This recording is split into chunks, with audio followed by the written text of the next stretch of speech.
Hi, this is Scott Wilkinson, host of Home Theater Geeks. In episode 89, I chat with Michael Lavorgna, the editor of Audiostream.com, about all things computer audio. So stay tuned. Netcasts you love. From people you trust. This is Twit. Bandwidth for Home Theater Geeks is provided by Cachefly at CACHEFLY.com. This is Home Theater Geeks with Scott Wilkinson, recorded November 2nd, 2011. Episode 89, Stream On. This episode of Home Theater Geeks is brought to you by Ford, featuring available Sync with My Ford Touch. Sync with My Ford Touch gets you to your destination with integrated turn-by-turn directions and directional arrows displayed on screen. Check it out in the new 2012 Ford Focus and at ford.com/technology.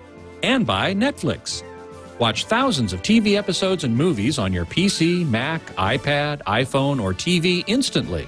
All streamed directly to you, saving you time, money, and hassle. For your free 30-day trial, go to netflix.com/twit. Hey there, Scott Wilkinson here, online editor of HomeTheater.com. This week's guest geek is Michael Lavorgna, the editor of the newest addition to the web family that Home Theater is part of. It's called Audiostream.com, and it's all about computer audio. Hey, Michael, welcome to the show. Hey, Scott, how are you? I'm great, thanks. Thanks so much for being on. Those who are tuned into the live video stream at live.twit.tv or logged into the chat room at irc.twit.tv can post questions for Michael, and I'll pass along as many as I can. So, Michael, I wanted to say, first of all, congratulations on the new site. It looks really great. Thank you. It's a very nice opportunity, I think. Yeah. Well, it's a great subject that people were really, really interested in, so I'm really glad to be able to talk about it on today's show. How long have you been posting? How long's the site been up? This site went live just before Rocky Mountain, so early mid-October.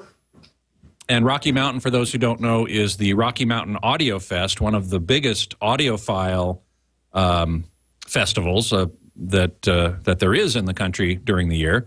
And I know you were there covering it with many, many blog posts. Yes, many, many. And I still came up short in coverage.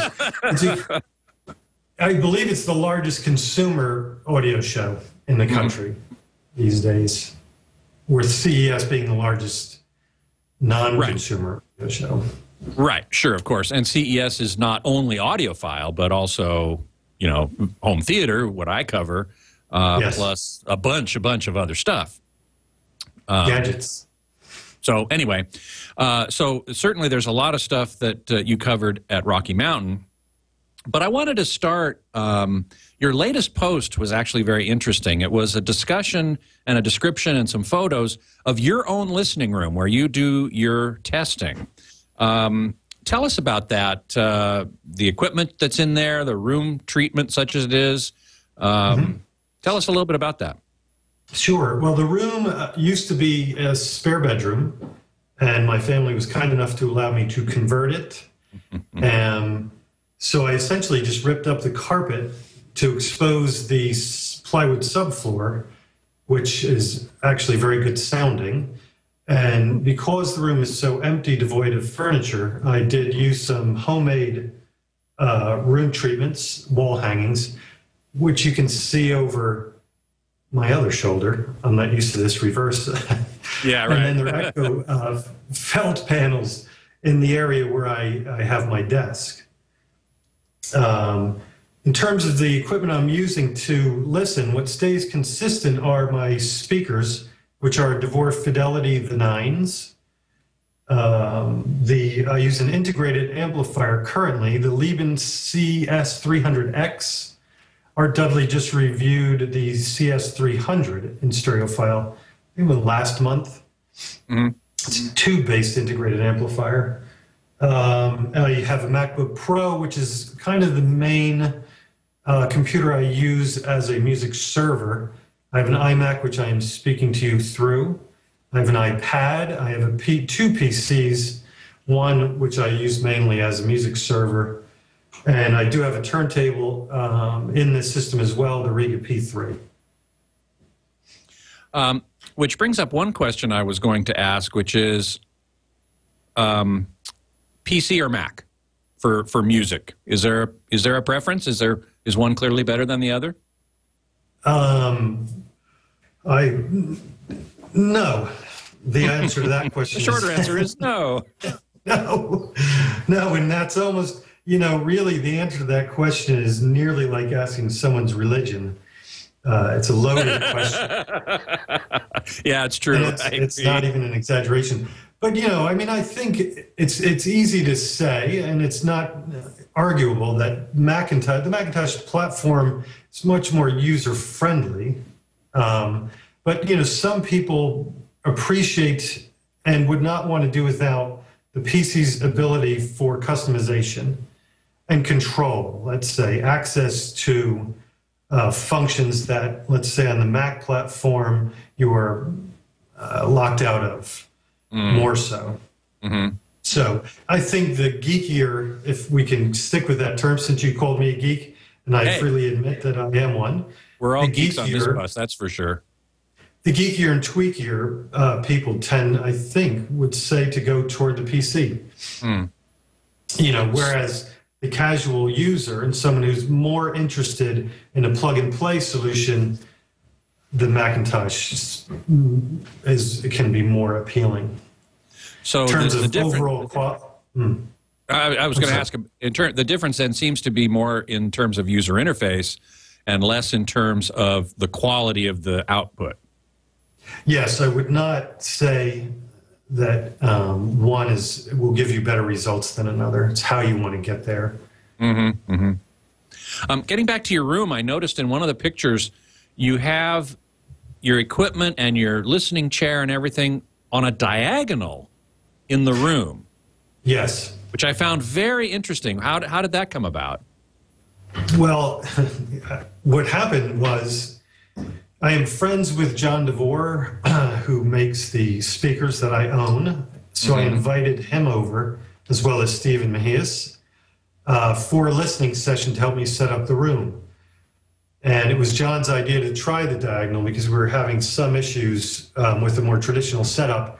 And quite literally, as soon as he moved the speakers into the diagonal position, everything really clicked and fell into place. And you could really even hear, I think Stephen would back this up, it was a dB boost in volume as well, just from placement alone, nothing else had changed. So It really speaker setup is probably the most important tweak that I think many people ignore. Yes. And once you get them basically situated, your speakers, then it does become a matter of inches that can make tremendous difference. Really, moving the speakers around in a matter of mere inches one way or the other in the room will make a big difference, huh? Absolutely, yeah. Especially if your room is untreated, especially if your room is a problematic size, whether that means too small, too large, or not exactly a friendly geometry. So, I believe I commented to someone on the site today that it's a two-person job at least, and then it's fun. If you're doing it by yourself, it's tedious and potentially problematic. Right. Now, are you in your listening room right now as we speak? I am. I did have to rearrange things just a tad to get the hardwired connection to the iMac. I typically use a wireless connection here. So I'm I'm not sure if you could really tell I'm halfway into the listening room. Not really half, but farther out than I would typically be when I'm working. Right. Because it sounds pretty echoey, but I suspect your voice does, but I suspect that's because you're relatively far from the mic that's in the computer. What we're hearing now is probably not an indication of how your room actually sounds when you're listening to music. Not unless I'm singing with my echo set high, yes. Yeah, right.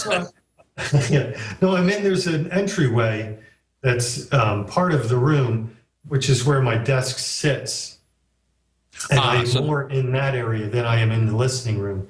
So yeah, there is some echo in here. When I tried to eliminate more of the echo in the non-listening part of the room, it made a negative impact on the sound in the listening room. So I deal with echo, but I don't speak to myself out loud too much. Understood. Let's see. I already got some questions in the chat room here. Beatmaster asks, how far do you see media players taking PCs away from the home cinema turf? I'm not sure if they're mutually exclusive. What do you think? How far do I see media servers taking? I'm not so sure I even understand the question completely. Has iTunes impacted the market? Well, I guess media players, meaning dedicated media players, possibly. Beatmaster, if you're... I see. So he's not speaking about software, he's speaking about hardware. I think so, but if you can clarify that in the chat room, that would be great. But you do write about dedicated media servers, media players on your site, right? As opposed to general purpose computers used for the same purpose. Yes, absolutely. Yeah, usually I associate the term media player with software. Something like Amara or Channel D's Pure Music. But I'm actually in the process of reviewing the NAD C446. I believe they call it a media tuner. And that is actually one of the issues that I think we're still kind of wrestling with in computer audio is what to call what device. In other words, if you compare two music servers from different manufacturers, they can really be completely different beasts. So, yeah, the terminology is still working itself out. Right. It's almost like, what would you expect to get from a media server? Would you expect it to have a drive to be able to rip your music? I mean, I sort of would, but not every media server has one. Right, so, exactly. Some of them simply pull the music off of your computer or off of a network attached storage or something like that. Yes, exactly. Yeah. While others do, in fact, have hard drives and you can store stuff locally. Yes, they do. And actually, yes, yeah, very much so. Ethernet, Ethernet connection is probably one of the more interesting developments, I would say, in computer audio. And you'll see it today, to touch on another controversial subject. Ooh, please do. Music Direct is now selling the Audio Quest Ethernet cable line. So, the idea... Yes, Audio Quest being the company that makes relatively high-end, what we might call exotic audio and video cables with special silver construction and this and that. And I guess what they must be claiming is that Ethernet cables make a difference to sound quality as well, right? Yeah, absolutely. That is the claim. They make USB cables, they make HDMI cables. Mm-hmm. And again, there's a lot of controversy over the effectiveness of or even just the basic premise that a cable can make a difference. And many people who are most skeptical don't rely on listening as a means to determine whether or not they do in fact make a difference. They rely on what, measurements, electrical measurements, that sort of thing? Blind testing, although I've yet to see a reference to a blind test that's been documented. I see a lot of talk about it, but yes. Anyway. Yeah, it's an interesting subject, but Ethernet is definitely, I believe John Atkinson in the Stereophile forums referred to some measurements with Ethernet providing very good measured performance in terms of delivery, data delivery, absence of jittering. That sort of thing, right. Yeah. Now, have you done any subjective listening to Ethernet cables to see if one sounds better than another? As a matter of fact, at the Rocky Mountain Audio Fest, I was in the AudioQuest room and I got to hear a demo of not only a comparison as well between one of their new Ethernet cables. I believe it was it's the green cable. I always find their names a little difficult to recall, but well, they have cinnamon, diamond, coffee. It's a little, but in any event, I heard one of their new Ethernet cables compared to a standard, let's call it a Ethernet printer cable. Okay. And we repeated the same track and switched back and forth a few times. And now, was that by means of an Ethernet switch or physically unplugging and plugging? Yeah, physical disconnect and reconnect. Okay. It happened very quickly. And I remained seated. We listened to the same track. Steve Silverman from AudioQuest would do the disconnect and reconnect. We went back and forth a few times, and there was a very clearly noticeable difference. I wrote about this on the in my show coverage in detail. There was a clear audible difference. Absolutely. Yeah. I mean, it was a Norah Jones track that we were listening to from an album I was unfamiliar with of remixes of her music. And there was a bass line that was a bit complex and, let's say, not fluid. It was very choppy. And with the stock Ethernet cable, it was extremely difficult to follow. It almost sounded as if there was a skip or something. I mean, it was very stunted, stilted, and choppy. And with the AudioQuest Ethernet cable, it was easily discernible as what the bass player was actually doing. And the interesting thing is we then compared both of those cables to an older AudioQuest Ethernet cable, and it was clearly worse than the new cable. And we didn't really compare it so much to the stock Ethernet cable, but and that cable actually was more expensive than the new cable. Huh. So AudioQuest was showing me that their technology, in theory, has improved and come down in cost. The old cable, I believe, was $69. The new cable we were listening to was $29. Now, again, I'm sorry, go right ahead. Again, we were talking about being at a hi-fi show, sitting in a room, listening to unfamiliar music on an unfamiliar system, and doing a few fairly rapid A/B comparisons. Right, so exactly. We'll admit, and before the spheres start flying, that this was not a scientific test, and it certainly doesn't prove beyond any reasonable doubt that there is a difference, and I'm not refuting the laws of science, nature, or the gods of Ethernet. Yeah, right. Web 6797 in the chat room says AudioQuest set up the test, so how can you trust it? And this is a valid question, I think.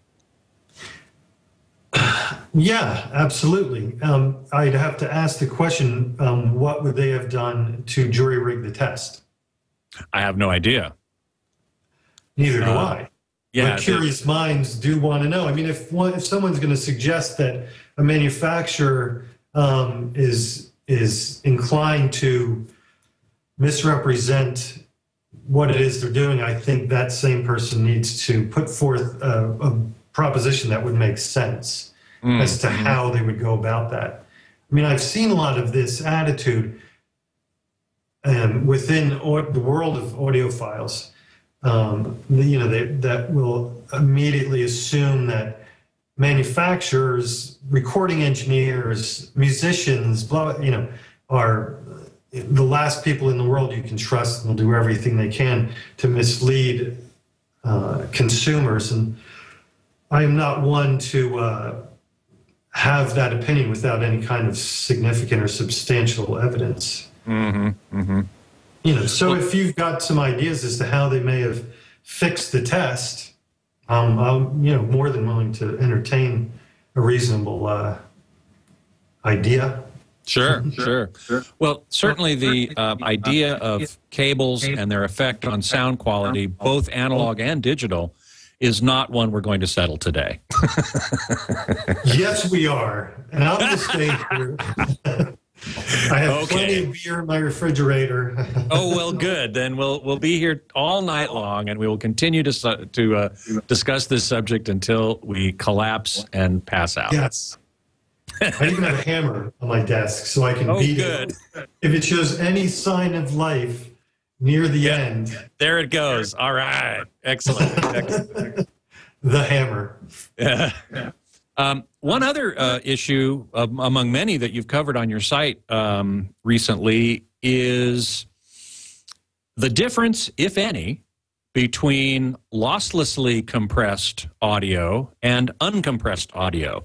You were talking specifically, mostly, I think, about FLAC, F-L-A-C, an acronym that, or that I don't remember what it stands for, versus Free WAVE. lossless audio codec. Oh, free lossless audio codec. Yes, because it's free. Yeah, right, exactly. I may have gotten that wrong, but I think you're right, actually. But in any event, it's a lossless compression codec that reduces the amount of data that needs to be transmitted by a factor of roughly 2, I would guess, as compared to a WAV file, which is uncompressed. What were your findings there? Is there really much of a difference between uncompressed, which should be, once it's decoded, bit for bit accurate, with the original WAV? Yeah, well, the issue I think we need to, I would like to make sure we're clear on what it is we're talking about. There's no contention, at least from me, that FLAC is in fact a lossless compression, meaning if you convert a WAV file to a FLAC file and then convert it back to a WAV file, it will be bit identical. Right. So that is clear. It has been suggested that the playback of compressed formats is where there may be some issues introduced. And essentially, the standard argument goes, the unpacking, if you will, unpacking of the compressed format during playback causes some extra processing to occur, which may in fact introduce timing-based errors or jitter. And, that's one of the arguments. So I think it's the most popular. And really, I had come across a few people, and most recently, Todd Garfinkel of MA Recordings, suggesting that FLAC playback, was not the same as WAV playback, which I found interesting. So, I did some listening comparisons between FLAC, the same song actually, a FLAC version and a WAV version, over and over and over again throughout the day, quite literally throughout the day and into the evening. So the differences that I heard, which I did hear, are in fact subtle, and they do take some time and attention to hear. Now, some readers felt that kind of repetition and that kind of listening was odd, to say the least. Well, I would think you might suffer from listening fatigue after a while, and your perception might change over a long period of time. It very well could. One thing I would offer is that, first of all, I very much enjoy the track I listened to. Well, that would help, certainly. Yes, Bonnie Prince Billy from the Letting Go. But the other thing I would suggest is, if we've ever seen musicians practice, or if we've ever seen someone trying to learn a new skill, a repetition clearly plays a part.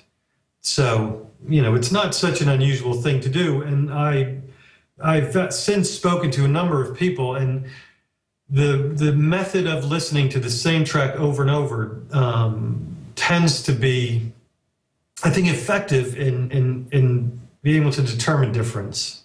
You know, so much of one's job in terms of reviewing audio components is listening for difference. It's comparative listening. Right. And repetition is kind of the game. You know, you see very often reviewers talk about having test tracks or, you know, favorite tracks that they use repeatedly. Sure. And I think there's good reason for that. Well, we do the same thing, certainly in video testing, which I do more of than audio testing. But, you know, we have our favorite Blu-ray scenes that we use, and we see them over and over again, so we know them very well. So I'm sure the same thing is true of audio testing as well. Yes, absolutely. And I think one sort of the tail end of this argument or discussion, from my point of view, is that I'm certainly not suggesting that I am in search of a best, an objective best. For me, this hobby of hi-fi is about enjoying and listening to music and having that be an engaging experience. Yes, and I've run across audiophiles who spend all their time, it seems, obsessing over, you know, drivers and measurements and stuff and such, and they're not actually listening to music, it seems to me. And I'm kind of going, well, isn't that the point? Yeah, well, yeah, it's almost a cliche, but I guess there are reasons why things become cliche. But yeah, I mean, I've certainly encountered, you know, I visited someone once, and to hear their hi-fi, and he played me a few tracks from a few of his favorite records at that moment. I went back a few years later. He had changed his system, and he said, "Oh, I'll play some of my, you know, some of the tracks that I've been listening to lately." And I, without exaggerating, 5 out of 6 were the same tracks I had heard years ago. And I find that to be a little problematic. You know, I mean, to me, the essence of the enjoyment of listening to music on the hi-fi is discovery. And if your hi-fi doesn't have you wanting to run out to the record store or to download sites then there's something wrong with your hi-fi. You know, if you find yourself listening to the same music over and over and over again, you've bought a machine that doesn't have a heck of a lot to do with the enjoyment of music. Exactly right. And I would say that computer audio and streaming and so on gives you more opportunity to discover new music by far than going to a record store as we used to do. The unprecedented access to almost a limitless amount of music. Quite literally, you can search for any piece of music you can think of, and you'll find it online. Right. Yeah. Yeah. So, you know, it is clearly a revolutionary phase that we're in terms of access to music. It's it's mind-boggling, really. Yeah. Well, I've got a couple of really great questions in the chat room, but before I get to those, I want to take a moment to thank one of the sponsors for this episode of Home Theater Geeks, which is Ford, featuring Sync with My Ford Touch. This Sync is in-car communications, entertainment, and connectivity that's voice activated and lets you keep your hands on the wheel and your eyes on the road. Always a good idea, if you ask me. Sync services give you turn-by-turn directions, a great nav system, displays directional arrows on screen, all without having to purchase an aftermarket or integrated nav system. These services also include business search. You can search for over 40 million businesses, including telephone numbers, business information, and directions to the store. And a Send to Sync feature enables you to use Google Maps or MapQuest from your home or office to plan a trip. And you can save time online. You can save it, rather, I should say, online to your Sync traffic directions and information systems account. Then use voice commands in your vehicle to get turn-by-turn directions. A free Sync Destinations app is available in the app stores. It gives you mobile access to manage your sync traffic, directions, and information system account on the go. The ability to pre-save destinations in your account, such as home or office, and you can get traffic updates sent to your mobile phone via text message. It's all designed to help you keep your hands on the wheel and your eyes on the road. Ford Sync with My Ford Touch is available in the 2012 Ford Focus. You can learn more about it and this and other technologies Ford is bringing to their vehicles at ford.com/technologies.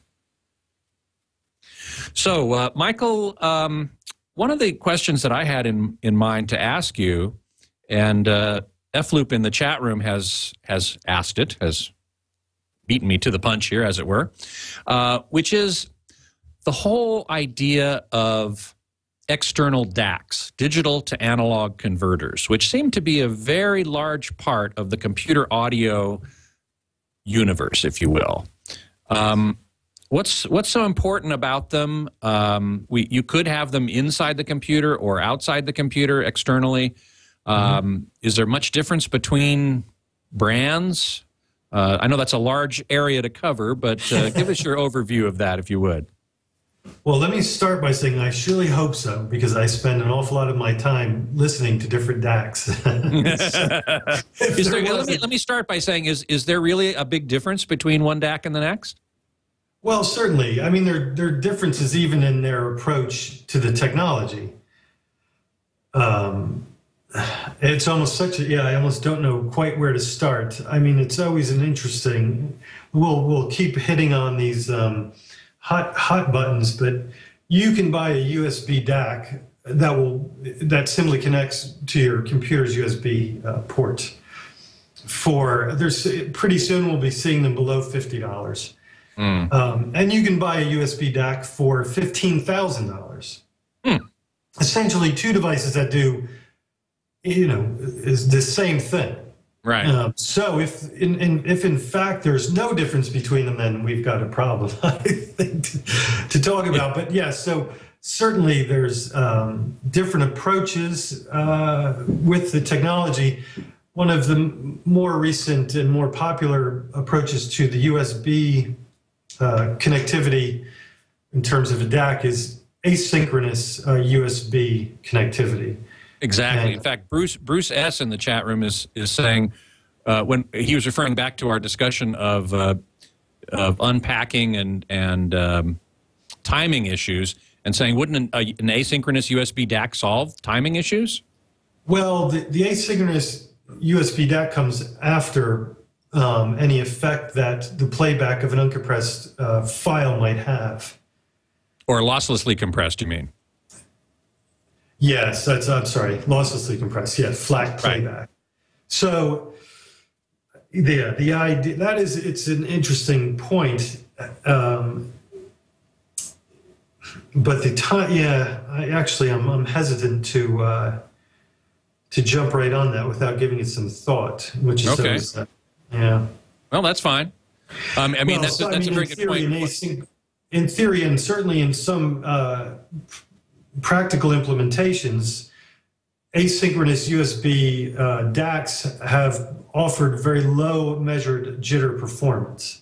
If you look at Art Dudley reviewed the wavelength cosecant DAC, and John Atkinson provided measurements, and I believe in the measurements section in the comments, he said something along the lines of this, it offered the lowest measured performance of certainly any USB DAC he had encountered or measured. So one would be under the impression that if there were any issues with timing errors, the DAC would in fact not be passing them along. So right. You know what? I think the end is that was a very good question, and I don't think I have a good answer at this point. Well, I think you'll have to, maybe you'll post something later on this after you give it some thought. Certainly. And so I would suggest that people who are interested in that particular topic, which I happen to be, check in with audiostream.com a little bit later, and hopefully we'll see some more considered thoughts on the subject. than can be done on a live show. Yeah, I was kind of expecting that to occur. You know, that was one of the things that, boy, what happens if I get asked a question I don't know? Right. And I think, yeah, my wife said, well, why don't you just say you're not sure? I said, no, you know what? That's a pretty good way to approach it. You know, that's the way I approach it, too. When I am asked questions about home theater stuff that I don't know, I say, well, I'll have to do some research on that and get back to you. Yeah.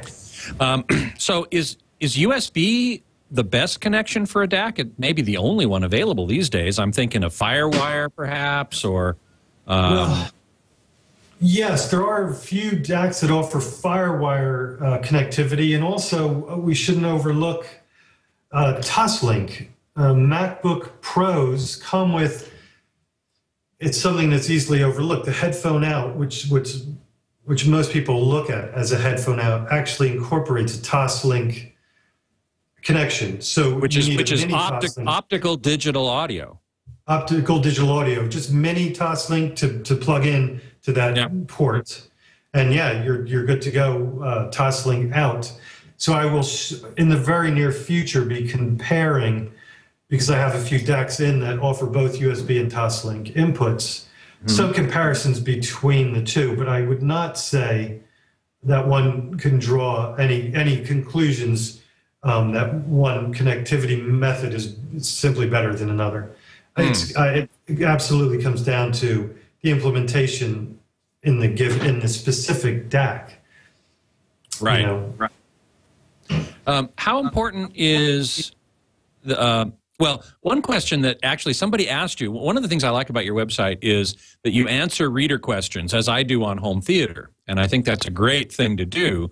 And one of the most recent reader questions I saw on there was, what happens when your audio file specs, the resolution, the bit depth, and the sample rate do not match those of the DAC?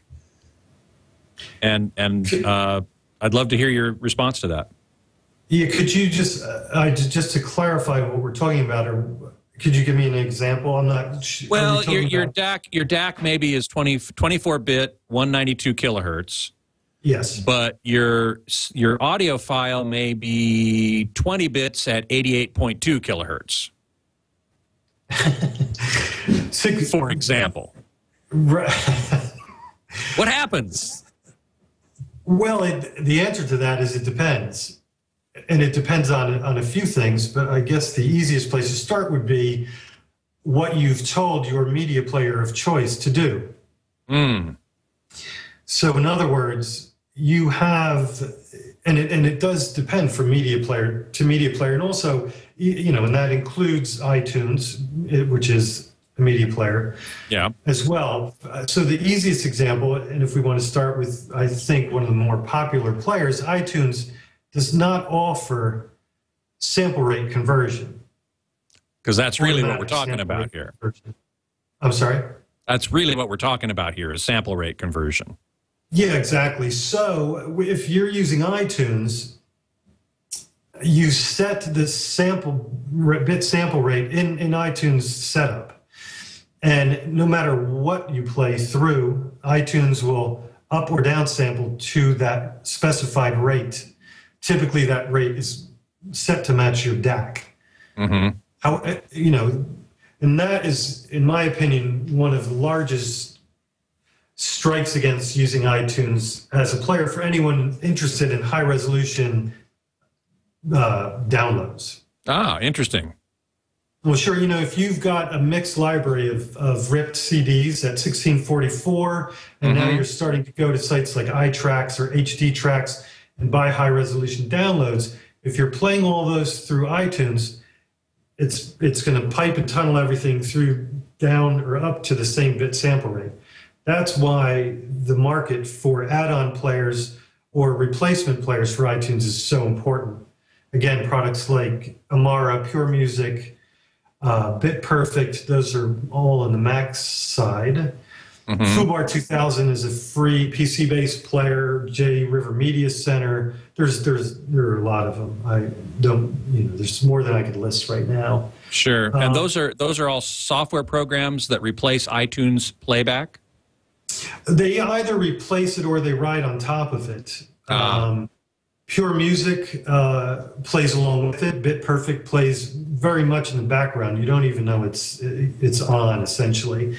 And so one of the nice features they offer is automatic sample rate conversion. Another extremely important feature they most offer is exclusive access, which also can be called hog mode, that essentially will override, for Apple computers, core audios getting involved in processing of music.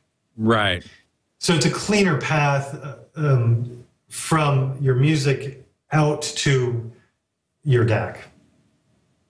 That's a very simplistic way of putting it, but sure. You know. Oh, that's fine. But doesn't iTunes do sample rate conversion in that if you have files at different rates, it'll convert them all to the one resolution that you have set? That's what I'm saying, but that's not the ideal. The ideal is to play back in the native resolution. Okay. Then what happens if you play back in the native resolution? Will most DACs, good DACs anyway, accept a variety of resolutions? Yes. Okay. Yeah, that's what I was trying to get to. Yeah, another recent post, and that actually seemed to be very popular, was simply a listing of 24 192 capable USB DACs. So if you are interested in high resolution downloads, specifically 24 172 files, let's say from HD tracks, you need to have a DAC that can play them back at their native resolution, or you're not going to enjoy the full benefits of the higher resolution. Sure. What about DSD? This was the other question I had, and another article you had on your site that I thought was very good. DSD is the format that digital audio is encoded in on SACD discs, which never really got all that popular except among audiophiles. Audiophiles did seem to adopt it as a physical medium that they liked, and now it's possible, I think, to get DSD files onto your computer, but you need a special DAC to decode them, to take them back into analog, right? Yes, absolutely. A DSD-capable DAC, as well as a media player that can handle the DSD format. Some convert DSD to PCM. That's another argument, you know. I'll need to get the hammer again. Yeah, it's hard to hit software-based arguments with, but yes, essentially you would need the hardware to handle it. But I think the more interesting question is, where does one source DSD files to begin with? Ripping an SACD is possible, but it's geek-only territory. You know, there are very few. I wrote about it in that post, and I provided some links to the means of ripping SACDs, and it's not for the casual listener. So there are a few online sites that are offering DSD downloads, but the selection at present is limited, to say the least. So, you know, the appeal here is more of a, in my opinion, at this point, it's a theoretical appeal with a lot of promise. Whether or not we're going to see that promise delivered on in terms of access to tons of DSD music remains to be seen. Do you find DSD encoded files to sound better generally than PCM, which is the other primary way of encoding digital audio? Well, the only opportunity I've had so far to listen to DSD files natively was at, again, the show at Rocky Mountain. It was only through headphones in a very noisy lobby. So not the ideal environment. That would really be a fair comparison. I hope to get in one of the DSD-ready DACs and explore this. I think people were most excited about the MyTech DAC at Rocky Mountain. It retails, I believe, for $1,600, which is a very interesting proposition because prior to that product's release, I believe the next DSD-ready player was something like $6,500 from Playback Designs. So, you know, we're seeing, you know, the prices come down. again, the same is across the board, even with USB DACs. So Yeah, we will see, I guess. We shall see, indeed. Before we go on, I would like to take another moment to thank the other sponsor for this episode, Netflix, which lets you watch thousands of TV episodes and movies instantly, streamed to your PC, Mac, iPhone, iPad, or TV instantly. They're all streamed to you directly without saving you time, money, and hassle. Don't have to take back any discs, that's for sure. There are several ways to access Netflix, of course. You know that you can do it from your PC or your Mac. They now have apps for iPhones and some Android phones, the iPad. Most TVs offer it directly, as do most Blu-ray players, not to mention game consoles. PS3 and Wii and Xbox 360 all offer access to Netflix directly. You can even start watching on one device and finish the same program on a different device. It's quite remarkable, actually. And again, it offers you access to thousands of TV shows and movies instantly, saving you time, money, and hassle. And you can cancel any time, although why would you? For Twit listeners, Netflix is offering a free 30-day trial, which you can access by going to netflix.com/twit.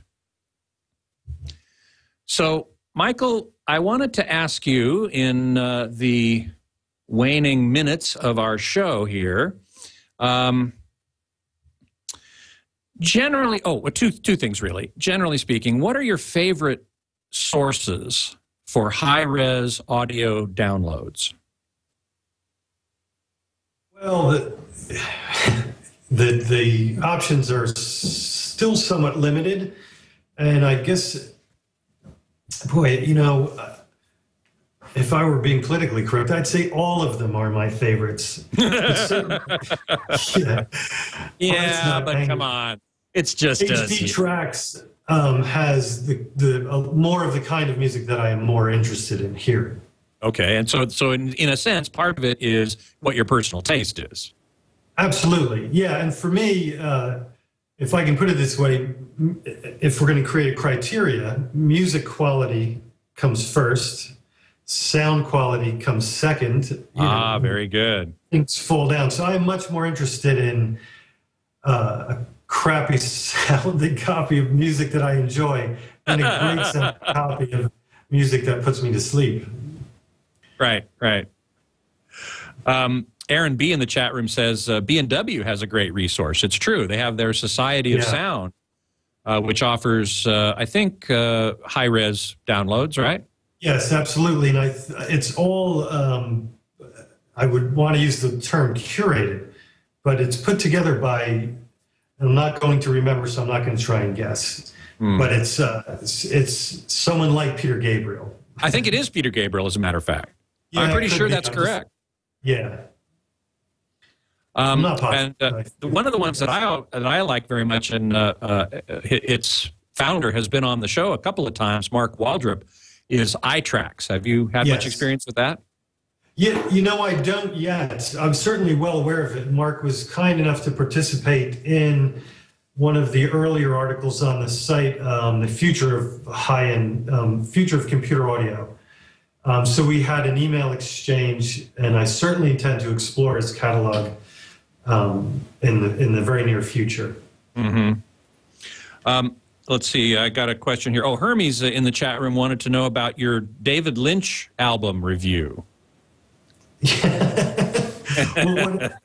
Well, what's not to like about a record from David Lynch? I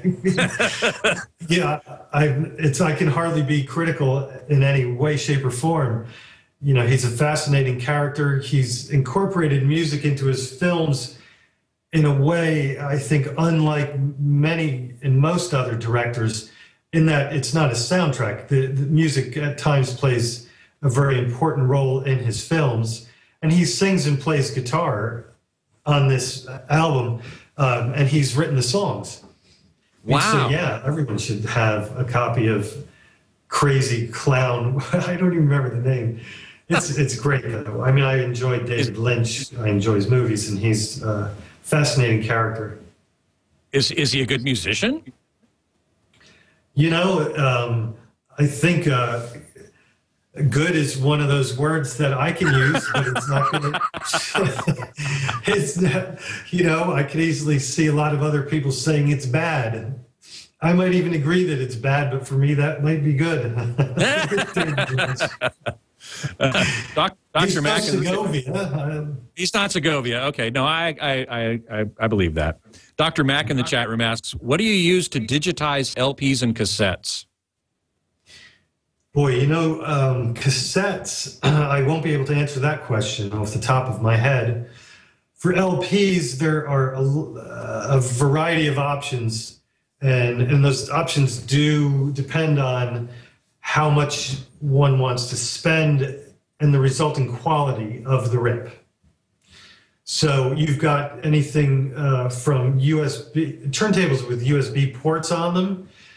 There's a ton of them out there. They're very inexpensive. There are now, and because they're very inexpensive, I would think they aren't very good. Yeah, I've not tested any of them. I've not had any in for review, but I think that's a fair assumption to make. And I would say the next step up is there are some DACs that offer with incorporated phono stages. So it's USB in, phono stage out. And there's some from FureTech offers one. I believe NAD has one, and there are others as well. Just not going to recall. And then, there are software-based solutions, Pure Vinyl being the most popular one. Michael Fremer reviewed it very favorably. That's from Channel D, the makers of Pure Music.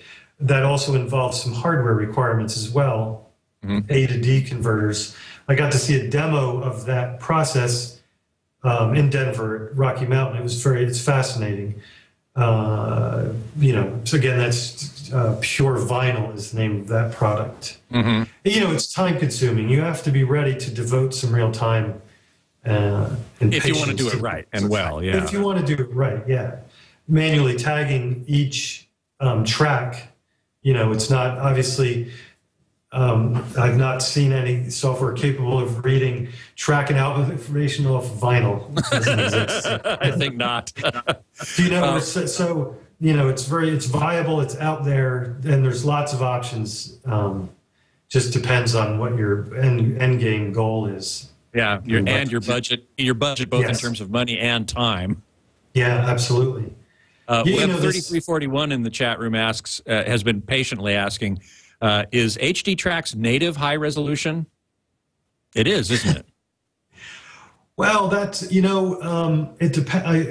depends on what we're talking about. Well, first of all, HD Tracks offers 1644 downloads, so not everything that you can buy from HD Tracks is in fact a high resolution download, but it's very clearly stated on the site. There has been some controversy over the sales of music that has originated, prior to any digital recording, certainly, that's been upsampled to a higher resolution. Some people don't believe, I don't want to speak for Market iTracks, but I believe that for Market iTracks, he feels that anything that's called high resolution should in fact have been recorded natively in a high resolution format. Exactly.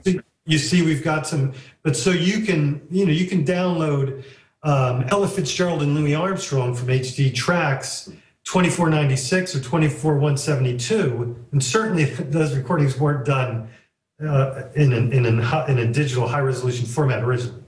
Right. But nonetheless, I mean, what we're talking about is, whether or not the end result, the file does it sound better than the CD? Does it sound better than a ripped CD? And I'd have to say, in the few instances that I'm aware of, the answer to that question is yes, they do. One more question from Web 3341. Does upsampling improve or degrade the sound? Probably, once again, it depends.